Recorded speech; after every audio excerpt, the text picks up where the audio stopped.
25 ఏళ్ల అజ్ఞాత జీవితం, 15 ఏళ్ల జైలు జీవితం. చివరకు నిర్దోషిగా బయటకొచ్చారు మాజీ మావోయిస్ట్ అగ్రనేత దున్నా కేశవరావు అలియాస్ ఆజాద్ కథ ఇది. శ్రీకాకుళం జిల్లా మందస మండలం నల్లబొడ్లూరుకు చెందిన కేశవరావు చిన్నప్పుడే ఉద్యమంలో చేరారు. ఆంధ్ర, ఒడిశాలో ఆయనపై 68 కేసులు నమోదయ్యాయి. 25 ఏళ్ల తర్వాత 2011లో హైదరాబాద్లో అప్పటి ఉమ్మడి ఏపీ డీజీపీ అరవిందరావు ఎదుట లొంగిపోయారు. అంతా ప్రశాంతం అనుకుంటున్న టైంలో అనుకోని ఇబ్బంది వచ్చింది. ఆయన లొంగిపోయిన 10 రోజులకే ఒడిశా పోలీసులు విచారణ పేరుతో అదుపులోకి తీసుకున్నారు.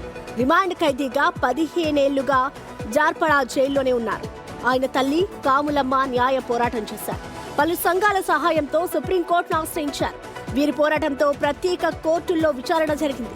అయితే చివరికి పర్లకేముండి కోర్టు కేశవరావుని నిర్దోషిగా తేల్చింది. 15 సంవత్సరాలు 4 గంటల మధ్య ఉంచేసి బలమల్ల అందరే అయిపోయింది నా కొడుకుని. ఇప్పుడు నాకు పెంచుతాడు, నా ఇంటికి వచ్చినాడు, నాకు అప్పచెప్పినాడు. మాకు సాయం చేసిన లాయర్లు గారు అందరికీ ధన్యవాదాలు. ఈ ప్రభుత్వాలకి కూడా ధన్యవాదాలు. నా కొడుకు నాకు అప్పచెప్పినారు కాబట్టి ఉంటాం. మరి ఇక నా ప్రభుత్వము 15 ఏళ్ల తర్వాత జైలు నుంచి బయటకు వచ్చిన ఆజాద్ బిగ్ టీవీతో తన జైలు జీవితంపై కీలక వ్యాఖ్యలు చేశారు. 15 సంవత్సరాలు జైలు జీవితం నుంచి బయటకు రావడం అనేది చాలా సంతోషకరమైన విషయం. వచ్చి భవిష్యత్తు సంబంధించిన ప్లాన్ అయితే ప్రస్తుతం నా దగ్గర ఏమీ లేదు. ఒక కొత్త జీవితాన్ని 2 సంవత్సరాల జైలు జీవితం తర్వాత పొందాను. కాబట్టి అంటే ఫస్ట్ జీవితాన్ని అయితే ఎంజాయ్ చేద్దాం. ఫ్యామిలీ ప్లస్ ఊళ్ళో ప్రజలు వీళ్ళందరి మధ్య ఒకటిగా. ఇక తర్వాత ఉన్న అవకాశాలు వీటిని బట్టి కష్టంగా బతకడానికి అయితే ఏదైనా చేయాల్సిందే. కాబట్టి ఉన్న అవకాశాలు వీటిని బట్టి ఏం చేద్దామనేది అయితే నిర్ణయించుకుంటాం. ఇక్కడ ఒక విచిత్రమైన విషయం ఏంటంటే, జనరల్గా ఎవరికైనా ఒక వ్యక్తి నేరం చేశాడని రుజువు అయితే అది కూడా ఏంటంటే జీవిత ఖైదీ విధించే నేరం చేసినప్పుడు రుజువు అయితే వారు మ్యాక్సిమం 14 సంవత్సరాలు ఉండాలి. అది రుజువు అయితే కోర్టు న్యాయస్థానం రుజువు చేస్తే.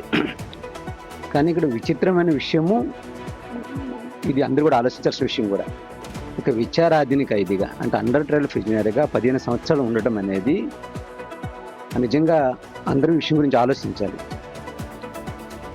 ముఖ్యంగా ఇది మన జ్యుడిషియల్ సిస్టమ్ కావచ్చు, లేదా ఇన్వెస్టిగేషన్ ఏజెన్సీ కావచ్చు, వీటికి సంబంధించి ఎక్కడ ఇది ఉంది, ఎందుకు ఒక వ్యక్తి విచారణ పేరుతో 15 సంవత్సరాలు జైల్లో ఉండటం అనేది, దాని ద్వారా తన సుదీర్ఘ జీవితాన్ని కోల్పోతున్నాడు, తన సంబంధించిన జీవించే హక్కును కోల్పోతున్నాడు.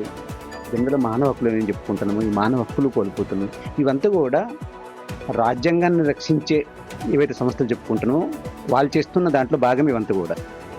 కాబట్టి ఆ విధంగా చూసుకున్నప్పుడు ఇది ఒక అండర్ ట్రయల్ ప్రిజనర్గా 15 సంవత్సరాలు ఉండటం అనేది ఇది చాలా బాధాకరమైన విషయము.